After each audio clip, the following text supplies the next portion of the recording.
Hello students, জ্ঞানজ্যোতি coaching সেন্টারের পক্ষ থেকে তোমাদের সকলকে স্বাগত। আমি তোমাদের সুমি ম্যাম। তোমরা সবাই কেমন আছো? আশা করি তোমরা সকলেই ভালো আছো।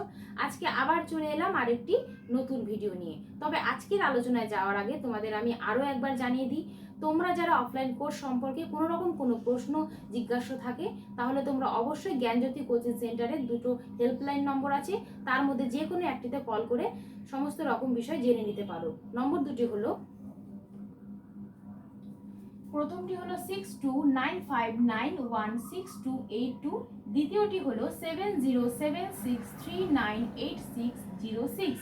কোর্স ডিউরেশন 6 মান্থ আর কোর্স ফি সামান্য কম রাখা হয়েছে 999 টাকা।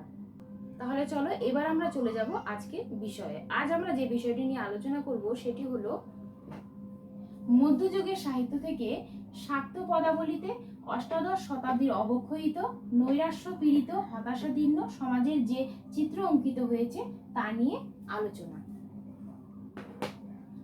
সাধারণত যারা শক্তি দেবীর উপাসক তাদেরকেই শাক্ত বলা হয়ে থাকে, আর শক্তি দেবী হচ্ছেন দুর্গা ও কালী। শাক্ত সঙ্গীতের আবার দুটো পর্যায় রয়েছে।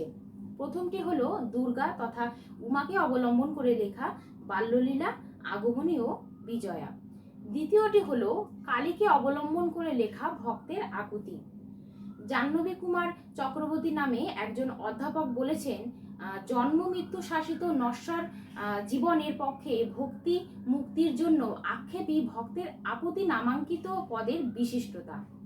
অর্থাৎ দেখো, জন্ম মৃত্যু শাসিত নশ্বর জীবন মনে হচ্ছে মনুষ্য জন্ম যেমন নিশ্চিত, ঠিক তেমনি মৃত্যুও নিশ্চিত। জন্ম হলে মৃত্যু হবেই। মৃত্যুই হলো এই নশ্বর জীবন থেকে মুক্তি লাভ। সেই মুক্তি লাভের জন্য আক্ষেপই হলো ভক্তের আকুতি পদের বিশিষ্টতা। আবার দেখো, একদিকে জীবনে বারবার অসফলতার সম্মুখীন হচ্ছে, আবার অন্যদিকে মায়ের চরণের জন্য তীব্র কামনা করছে। এটাই হচ্ছে ভক্তের আকুতি। এবার ভক্ত প্রসঙ্গে বলি, যে সংসার জীবনে প্রতিটা মানুষেরই অনেক আশা থাকে, কিন্তু সংসারে যদি অভাব অনটন চলে তখন জন্ম নেয় আশাভঙ্গের বেদনা। তখন এইসব থেকে একমাত্র মুক্তির পথ হিসাবে বেছে নেয় মাতৃচরণকে। তিনিই একমাত্র ভক্ত। আর এখান থেকেই সৃষ্টি, সংসার ক্লেশ, তার থেকে মানসিক যন্ত্রণা, দৈহিক যন্ত্রণা, এগুলি এই জাতীয় পদের বিষয়বস্তু হয়ে উঠেছে। এবার আমরা চলে যাব মূল আলোচনায়। যেহেতু শাক্ত পদাবলী অষ্টাদশ শতাব্দীর সৃষ্টি, তাই এই পদাবলীর রস সম্যকরূপে আস্বাদন করতে হলে অষ্টাদশ শতকের সামাজিক ও রাষ্ট্রনৈতিক পরিবেশটি মনে রাখতে হবে। এবার চলে যাব সামাজিক চিত্র।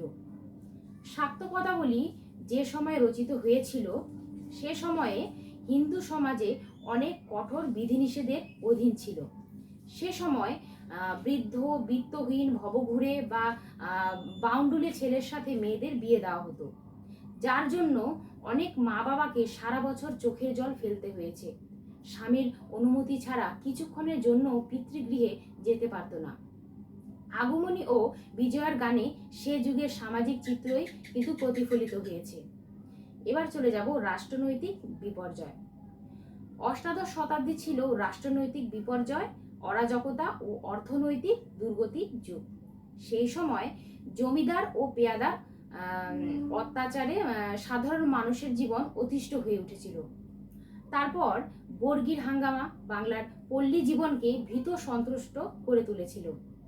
শাক্ত পদাবলীতে সেই যুগের লাঞ্ছিত ও উৎপীড়িত মানুষের আলেখ্যই কিন্তু খুব সুন্দরভাবে চিত্রিত হয়েছে। রামপ্রসাদের একটি পদে আমরা দেখতে পাই, আমি তাই অভিমান করি, আমায় করেছে গো মা সংসারী, অর্থ বিনা ব্যর্থ যে এই সংসার সবারই, ওমা তুমিও কোন্দল করেছো বলিয়ে শিব ভিখারি। এখানে সমাজের নানা রকম অবিচার, অর্থের লোভ, বিচারের পক্ষপাতিত্ব ইত্যাদির কথা বলতে গিয়ে কবি কিন্তু আসলে মানব জীবনের কথাই বলেছেন।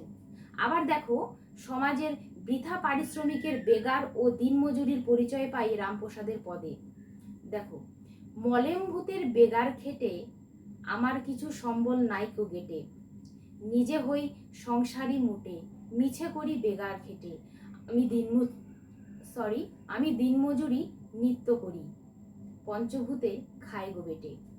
এইভাবে শাক্ত পদকারেরা তাদের নিজ নিজ অভিজ্ঞতার দ্বারা তৎকালীন নৈরাশ্যপীড়িত হতাশাদীর্ণ সমাজের চিত্র তুলে ধরেছেন ভক্তের আকুতির বেশ কয়েকটি পদে। আজকে এ পর্যন্তই। ভিডিওটি ভালো লাগলে লাইক করে দিও, কোনো রকম জিজ্ঞাসা থাকলে কমেন্টে জানিও, আর চ্যানেলটি সাবস্ক্রাইব করে দিও।